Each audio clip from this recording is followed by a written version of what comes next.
여러분 안녕하십니까? 10월 27일 화요일 뉴스투데이입니다. 추미애 법무장관 입에서 처음으로 윤석열 검찰총장에게 직을 내려놓고 말하라는 말이 나왔습니다.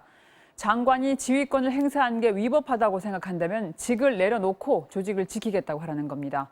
말로만 그런 게 아닙니다. 수사 대상인 조선일보의 사장과 만난 일로 현직 검찰총장을 감찰 중이라고 밝혔습니다. 윤석열 총장은 대통령으로부터 임기를 마치란 메시지를 받았다고 했지만 어제 국감장은 그 반대 메시지로 읽혔습니다. 윤수환 기자입니다. 윤석열 검찰총장이 서울중앙지검장 시절 조선일보 방상훈 사장 등 언론사 사주들과 은밀하게 만났다는 이른바 비밀회동 의혹. 윤 총장은 만남 자체를 부인하지 않으면서도 적절했는지 따질 일은 아니라고 일축했습니다.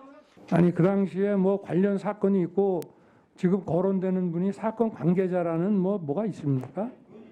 하지만 당시 중앙지검엔 조선일보 관련 여러 고발 사건이 접수돼 있었습니다. 총장님이 서울중앙지검일 때 그 시기에 중앙지검에 계류돼 있었던 TV조선과 조선일보 관련된 사건들입니다. 한두 개가 아닙니다. 검찰 공무원 행동강령은 검사는 사건 관계인 등과 정당한 이유 없이 사적으로 접촉해선 안 된다고 규정하고 있습니다.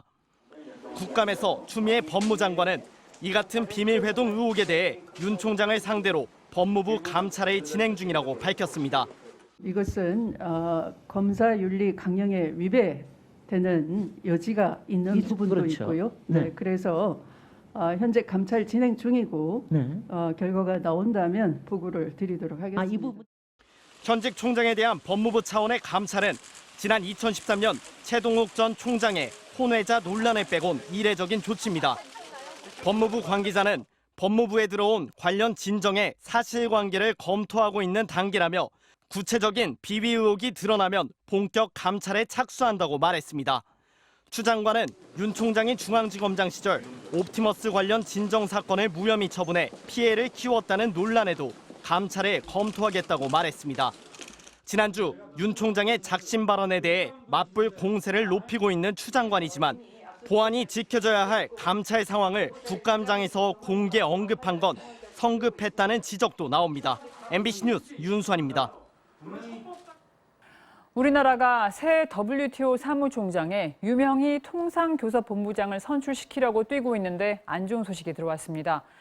유럽연합 회원국들이 유명희 본부장 대신 또 한 명의 최종 후보인 나이지리아 후보를 지지하기로 했습니다. 회원국들이 누구를 선호하는지 오늘까지 조사하는데 현재로선 결과를 낚아낼 수 없게 됐습니다. 박종욱 기자입니다. 유럽연합 27개 회원국들이 현지 시간 26일 잇따라 회의를 열고 차기 WTO 사무총장으로 나이지리아의 응고지 오콘조이 웨알라 후보를 지지하기로 합의했습니다. 유럽연합 회원국 대사들은 첫 회의에서는 유명희 본부장과 오콘조이 웨알라 후보 중 선호 후보를 합의하는 데 실패했지만 이후 다시 모여 오콘조이 웨알라 후보 지지로 뜻을 모았습니다.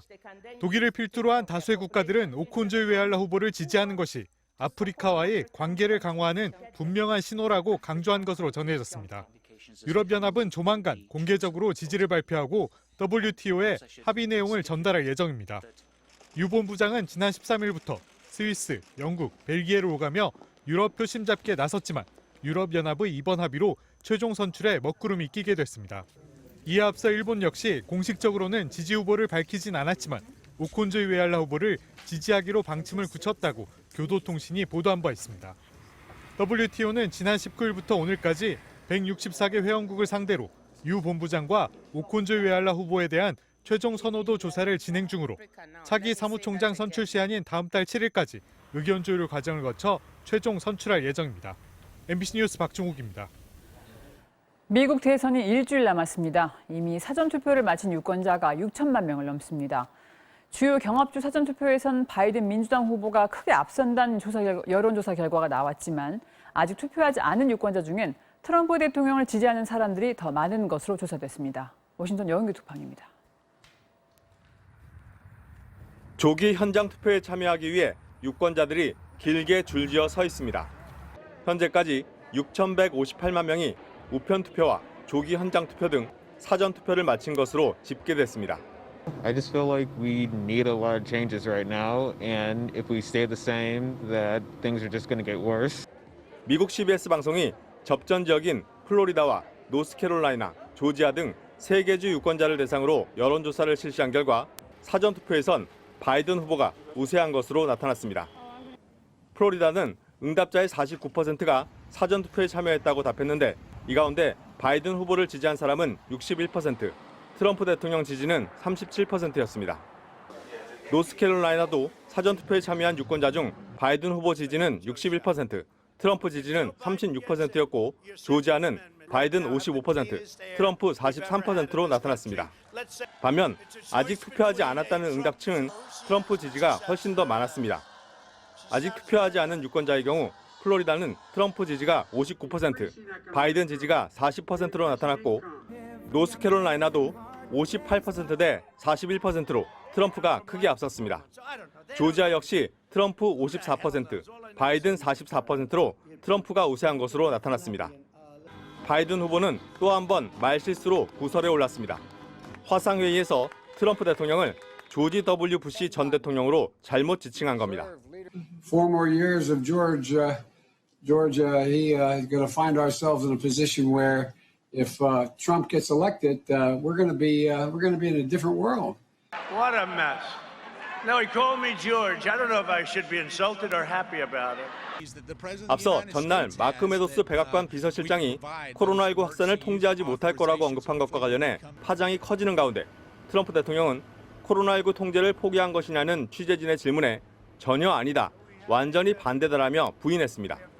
워싱턴에서 MBC 뉴스 여홍규입니다. 코로나19 신규 확진자 수는 119명을 기록하며 다시 세 자릿수로 늘었습니다.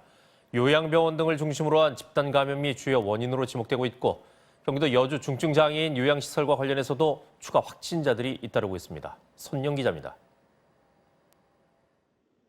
어제 강원도 원주에서 6명이 추가로 코로나19 확진 판정을 받았습니다. 이들 중 4명은 경기도 여주의 중증장애인 요양시설 관련 확진자와 접촉한 것으로 확인됐습니다. 여주 중증장애인 요양시설 관련 확진자만 30명을 넘어선 상황. 경기 남양주시 요양원 관련 확진자 역시 격리 중인 10명이 추가돼 59명으로 늘어나는 등 수도권 요양시설 관련 집단 감염 사례로 방역당국이 긴장하고 있습니다. 모임을 통한 감염도 잇따르고 있습니다. 경기도 고양시에 사는 30대 여성이 지난 17일 경남 창원에서 제사에 참여했다 확진 판정을 받았는데 이후 여성의 가족 3명과 친인척 6명이 추가로 확진 판정을 받았습니다. 이어 제사에 참여하지 않았던 확진자의 딸까지 감염됐는데 이 여성이 창원의 한 종합병원 간호사인 것으로 확인됐습니다. 병원 환자와 의료진 등 46명이 검사를 받아 다행히 15명이 음성 판정을 받았지만 나머지는 검사 결과를 기다리고 있습니다. 이처럼 추가 감염 사례가 계속 늘어나면서 코로나19 확진자는 사흘 만에 다시 세 자릿수인 119명을 기록했습니다. 가을철 들어서 각종 행사, 모임, 여행 등이 증가함에 따라 유행이 확산될 것을 우려하고 있는 상황입니다. 방역 당국은 이번 주말 할로윈 데이를 기점으로 코로나19가 대규모로 확산될 수 있다고 보고 클럽과 같은 밀집 유흥시설 이용을 자제해달라고 당부했습니다. MBC 뉴스 손영입니다. 마지막 키워드 볼까요? 야밤엔 재난 문자 안 보낸다. 드디어 이제 올 것이 왔군요. 사실 이 재난 문자 꼭 필요하긴 합니다만은 요즘 뭐 시도 때도 없이 너무 많이 온다 이런 분들 정말 많죠. 맞습니다. 앞으로 이제 심야 시간대에는 정말 긴급한 사항이 아니면 이 재난 문자 발송을 금지하도록 했습니다. 네, 이제는 너무 익숙한 소리죠. 코로나19가 확산 중이던 지난 상반기 이러한 재난 문자 소음에 시달렸던 분들 많으셨을 겁니다. 행정안전부가 밤 11시부터 오전 7시인 심야 시간대 재난 문자 발송을 긴급한 상황이 아니라면 금지토록 했습니다. 정책 홍보를 담은 재난 문자 발송은 시간과 관계없이 금지토록 명시했다는데요. 행안부는 코로나19 관련 문자 발송에 대해서도 내용, 시간대별 송출 지침도 구체화했다고 합니다. 확진자 미발생 등 불필요한 사항의 재난 문자 송출을 금지하고 확진자 수가 많을 경우에는 홈페이지 또 SNS에만 동선을 게시하도록 했다는데요. 확진자 수가 적을 경우에도 관할 시군구에 확진자 동선이 있는 상황에서만 송출하도록 했다고 합니다. 뉴스타치였습니다.